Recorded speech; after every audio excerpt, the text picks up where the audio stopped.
Greetings, neighbors. This is Reflections, the show sponsored by the Paducah Cooperative Ministry, where we, all of us together, do God's work with human hands. My name's Gregory Waldrop, and I'm the pastor at Fountain Avenue United Methodist Church, and I'm one of your co-hosts here. Your other co-host is Karen Winkel from the United Church of Paducah. Welcome, Karen. Good to see you, Gregory. Glad to be right here. Good to have you with us today. We're excited today to have Tim Whitaker from True North Yoga here with us to talk about yoga and how yoga can be a practice that enlivens not only body but spirit. We've had a series of programs this season that talk about the connection between faith and health, and so yoga is a healthful practice, but it also is a practice that benefits the spirit. So welcome, Tim. Thank you very much, and thanks for having me on and inviting me to come and share a little bit about yoga with you and your audience. I do appreciate that opportunity. Mm-hmm. So, before we talk about yoga, I know yoga isn't all that you do. Mm-hmm. You have a life in addition to True North Yoga. Talk about that for just a sec. Yeah, I have a day job. I work in environmental management at one of the manufacturing plants out in Calvert City, Kentucky, and so that's my day job. And but I have a passion for yoga, and so it's I came to start teaching a few years ago when the founder of True North Yoga, Danny Williamson Hobgood, then took off for Nashville to pursue other interests, and so I had been teaching and subbing some classes for her, and just kind of decided to pick up the regular teaching of True North Yoga, and at about the same time met Karen, and she invited us to move the practice to the basement of the United Church of Paducah, which is where we are now. Right. Yeah, and what I thought was an impediment actually turned out in that space. I thought it's something that I thought was maybe an eyesore turned out to be something that provides an advantage for yoga practitioners. A floor that's suitable for yoga. Yeah, it's a great space they have down there. It was, I think, put in for gymnastics or something originally. It's got a nice wood floor, and it turned out to be perfect for yoga, and was not really being utilized, and so it was a win-win for everyone, I think. Yeah. Great. Well, yoga isn't one thing. True, very true. And in India, where yoga originates, yoga is many paths. There's many things that are called yoga in India, and what we think of outside of India as yoga is just one of those, and that's what they would call hatha or hatha yoga in India, which is the yoga of physical postures and alignment and movement, which is the sort of exercise type of practice that we think of as yoga outside of India. Inside of India, it's just one. Some of the others, there's many, but some of the others are bhakti yoga, which is the yoga of devotion. It's a spiritual path of devoting yourself to God. And then there's karma yoga, which is the yoga of action, of selfless service for the greater good, is karma yoga. Jnana yoga is the yoga of the intellect, of the mind, of studying spiritual and religious texts and devoting yourself to that practice. And then, of course, hatha yoga, the yoga of posture and alignment and the physical body, and trying to identify and remove blockages in energy and spiritual pathways through these postures and alignment. And the word yoga, as you're talking about these various expressions, it might be that yoga could be understood to our viewers as simply a practice. Yeah. You devote yourself to a particular practice, but yoga has a more specific meaning, I think. Right. The word yoga comes from Sanskrit, and Sanskrit is the mother tongue of all the languages of the Indian subcontinent. Sort of like Latin is the mother tongue of the European languages. In fact, interestingly, Sanskrit and Latin both have a common root in what the people that study these things call Indo-European, which was just the proto-language of all the languages of Europe and of the Indian subcontinent. So they have a common ancestor. But anyway, Sanskrit, the word yoga in Sanskrit means union, or to yoke or join together, and it's the union of body, mind, and spirit. And it's not so much something that you make happen through the practice, through one of these yoga practices. It's something you just sort of uncover or realize or come to realize because it always exists. You can't separate the body, mind, and spirit. They've always been together, always will be together, and as long as we're on this earth. And so it's just realizing and uncovering and getting to know and recognize that union that exists. And again, it can be through devotion, it can be through selfless service, or it can be, as we know in the West, through the physical practice of yoga asana. Asana, another Sanskrit word, which just simply means posture, yoga postures. So, I have a niece who is in fact even now in India, actually studying yoga. She teaches yoga awesome. in New York, and Beautiful. has been captured by the experience as well. I haven't heard from her since she's been there. She's there for about 6 months. Beautiful. It's her second turn. It's her second time there. So. That's terrific. I mean, it's a wonderful opportunity for her to go over there and learn directly from the source. You know, although really some of the greatest yoga teachers, I think, in terms of yoga asana, hatha yoga, are here in the United States, here in the West now. There really are some wonderful, wonderful teachers. And so, yeah, you can go to India and study with some beautiful teachers, but it's not necessary. There's some wonderful, beautiful teachers really everywhere in the United States now. So, but yeah, wonderful for her. I, in Newsweek in the fall, came upon an article about Christian yoga, and I know for probably any number of our viewers, there might be the thought that yoga and Christianity are competing. Yeah, absolutely not. I mean, yoga is practiced by people of all faiths all over the world, and it's not a religion. Yoga doesn't ask you to believe anything. It doesn't ask you to have faith in anything. It just asks you to experience, you know, to take the practice, and it is a practice, and learn the postures and practice them, and just see what arises, see what comes up, and just experience it for yourself. And it's compatible, in my view, and I think the view of most leaders of major religions, with all major religions. Yeah, So, I have this sort of sense, particularly in the last 40, 50 years, when the culture, the American culture particularly, has been sort of preoccupied with the whole physical side of things, and we've done some wonderful things physically with the world. Engineers and all those sort of things have been wonderful at helping us manipulate the physical world in all kinds of helpful ways. But that there's been this loss of the connection between the spirit and the physical. And I think in some ways, the last 50 years or so, the religious folks have turned to the East to help rebalance that, to help make those reconnections. I think there are probably plenty of resources in the Western religious cultures as well, but East has been where, you know, obviously the famous things have happened. The Beatles turned east, and you know, all sorts of other folks. Yeah. But I think it is this notion of this union, this reconnection with body and spirit, this the physical and this divine. Absolutely, and I think yoga is, as you say, just one. The posture yoga, asana yoga, is just one way to do that, but it's a great way to do it. It's and it's been practiced for a long time. The first references to yoga date back in written text to around 500 BCE or thereabouts, with the Upanishads and the Yoga Sutra of Patanjali.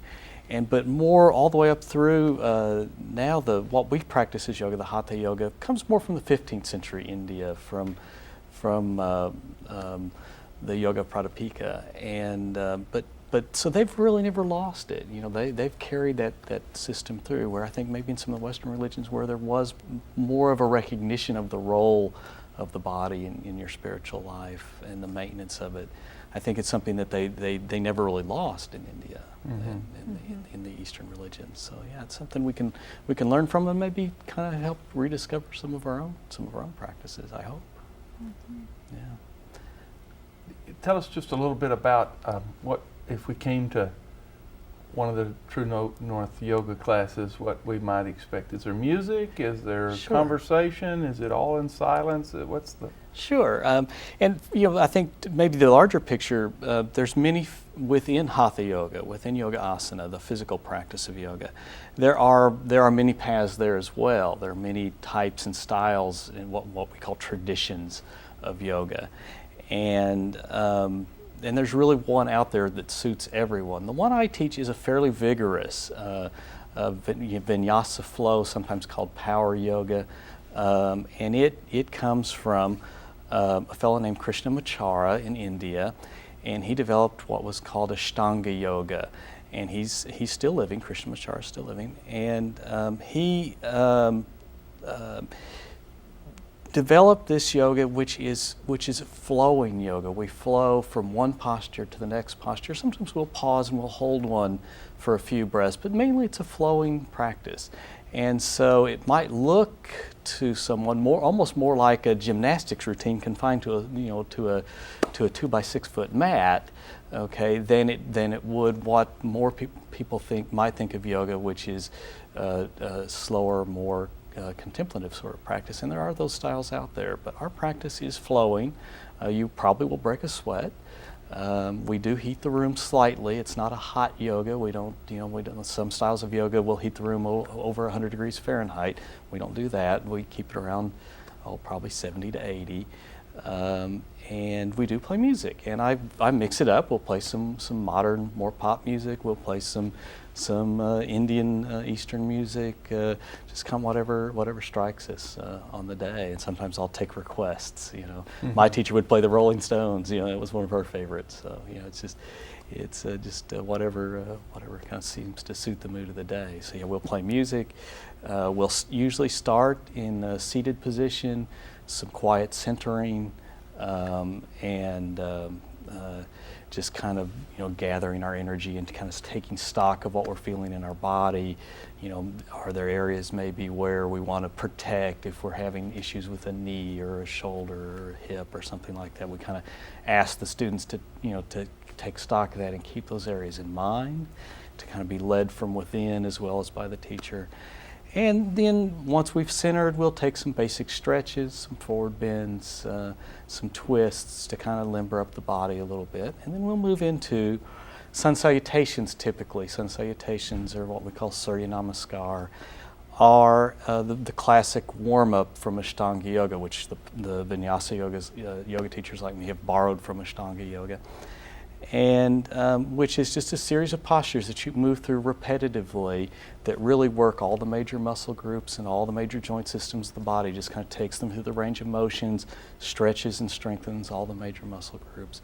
And from there, once we complete the sun salutations, which I typically ask the students to do on their own, once they learn them to do on their own instead of being led, I will then lead the class through not a set series of postures, but through several routines that either I've learned from my teachers or I've kind of developed on my own, and I kind of mix those up so no two classes are exactly the same. Okay, but we do try to hit all the major muscle groups, stretching and strengthening, and we may take a focus. Some classes we may focus more on opening the chest and the shoulders. Some classes maybe focus on strengthening and stretching the legs, developing some flexibility in the backs of the legs, which so many Westerners are tight in the hips and the backs of the legs because we do this. We sit in chairs, right?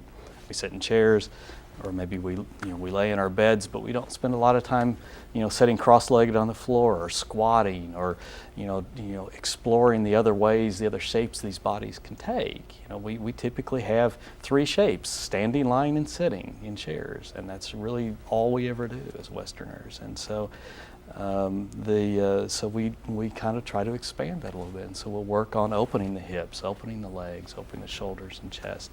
Maybe back bends. We may focus on back bends for a class. Back bends can be very liberating and empowering, and a little scary for people at sometimes. And so kind of challenges them to push their edges a little bit. So explore new areas, because that's something we never really do as Really? Westerners. Not a normal interaction that includes a back bend, is there? That's right, not a lot. not And for then most talk of about us. how the class closes, because you don't just jump up and run away. There's a Right. particular intentional ending to This the is- class. This is true, and so once we've kind of reached the, we start off slow, we reach a peak, through the standing postures, and then we come back down to our mats, and we'll cool it down with some forward bends and maybe some more hip opening postures, which tend to be more slow and contemplative sort of postures, and then we'll end up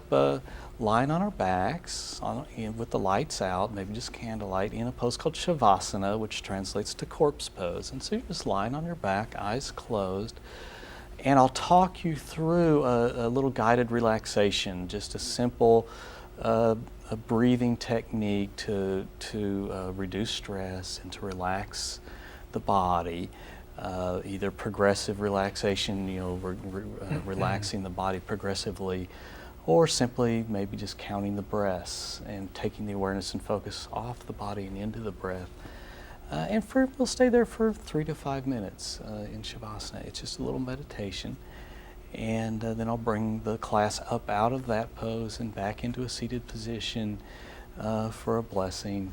And then we get on our way. So it's a nice little gradual increase and then decrease back down into a meditation. And really that's what yoga was originally for. Well, Hatha yoga, the yoga of postures, was originally for, was to prepare the body for meditation, to open the hips and the legs and free and strengthen the core muscles, and so the yoga practitioner could sit cross-legged or sit in meditation for hours at a time without fatigue and without pain. And so and it's of course still very good at that, and that's one of the goals of Hatha yoga. Yeah, I think one of the disincentives for many people in doing a more contemplative, prayerful meditation is just all the body stuff that happens.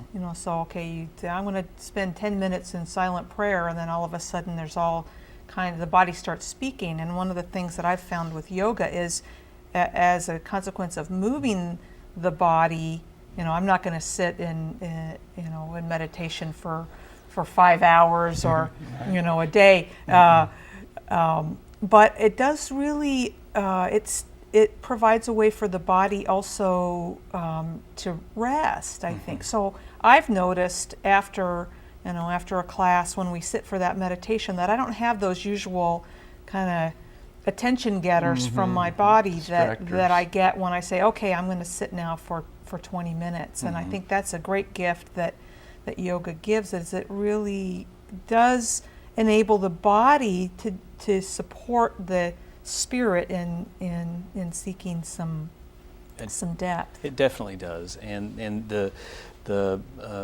from the Indian side, what they say, the reason that is that there's blockages, energy blockages, and spiritual blockages within the body, and that these manifest themselves through pain in our lower backs, or tightness in our legs, or tightness in our shoulders, or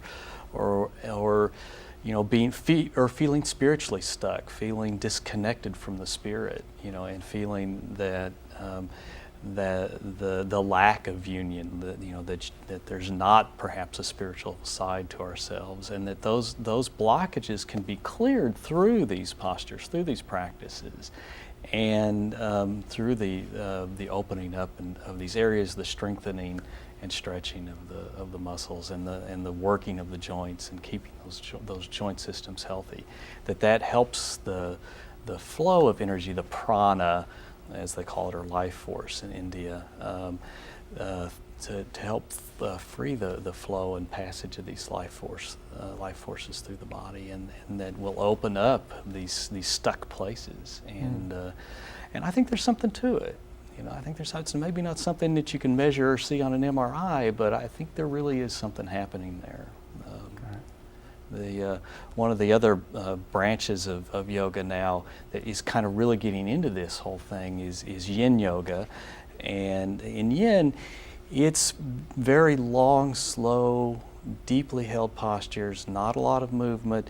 You may, typically a yin yoga pose will be held for 3 to 5 minutes, and it really works the deep tissues, the connective tissues. And that's what the practitioners of yin yoga, Paul Grilly is one of these guys, Sarah Powers, who I've studied with, is another, believe that these energy pathways, which in India are called nadis, that these nadis are really the connective tissues that run through our body, the fascia, the ligaments, the tendons, all these connective tissues that really do run through our bodies head to toe and connect everything together. You know, the organs in the internal in your body are not just free floating, hanging around in there. They're all connected together through connective tissue. And so what the yin yogis believe is that when you get into these yoga postures, that you're pulling and stretching and working these connective tissues, and that you really are opening up these pathways, these energy pathways in the body. And so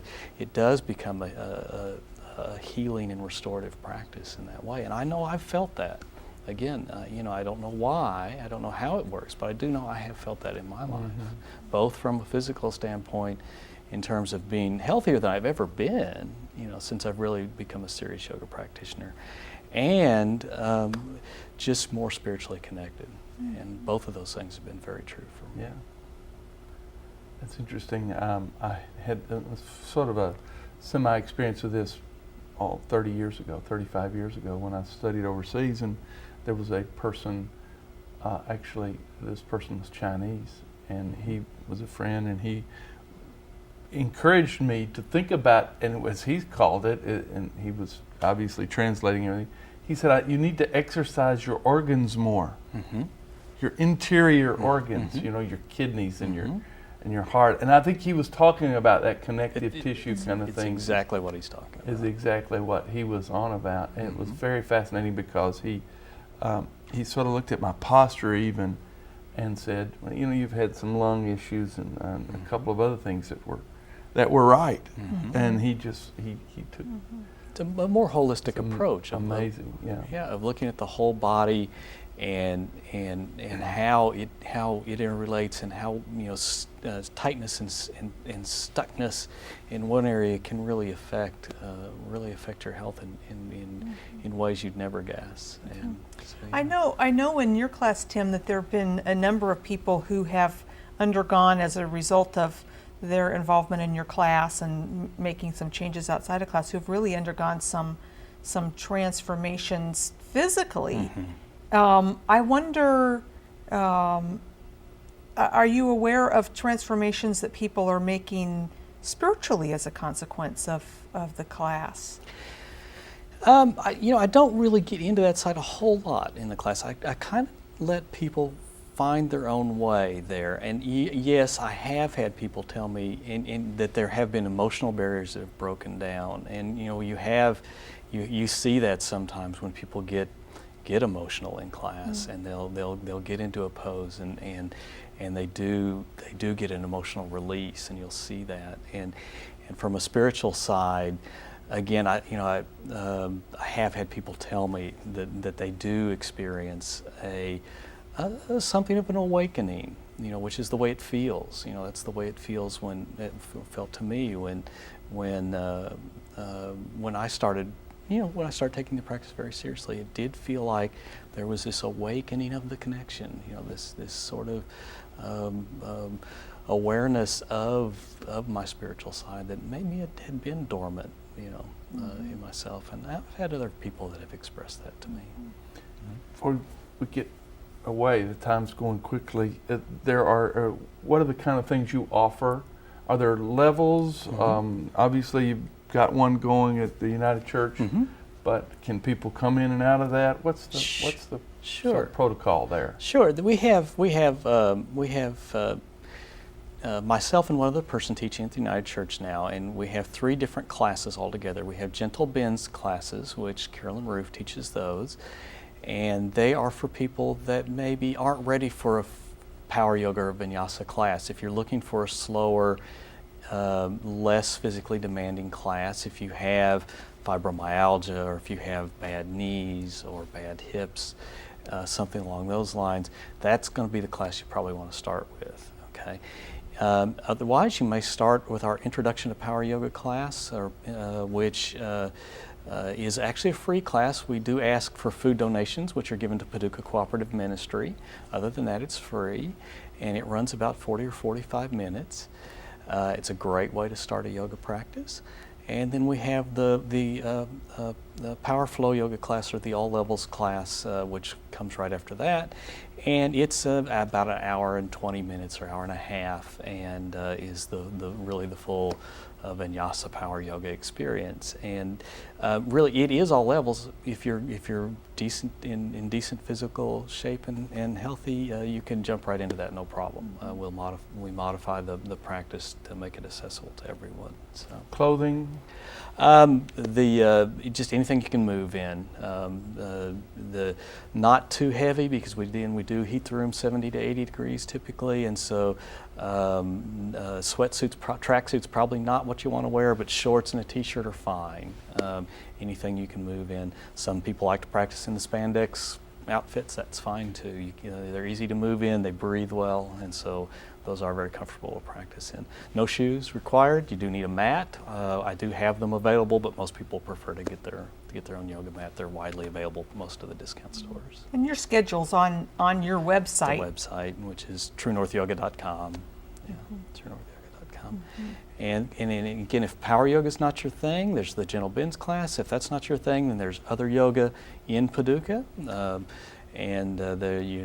run a Google search for Paducah Yoga. I'm sure you'll turn all those classes up. There's Kripalu Yoga in Paducah. There's Iyengar Yoga in Paducah, and probably some other stuff I'm not even aware of. But so there's a class out there for everyone. Oh, Tim, before we sat down, I said time's going to go by quickly, and it has.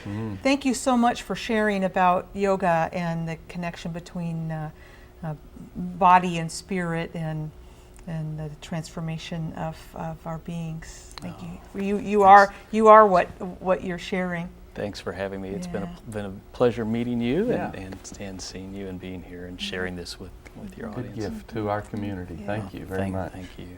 Yeah. So we will see you all again at the next program with Reflections, sponsored by Paducah Cooperative Ministry, where all of us together do God's work with human hands. Wherever you are and however you can, you share in that important work. Until next time, shalom. Shalom.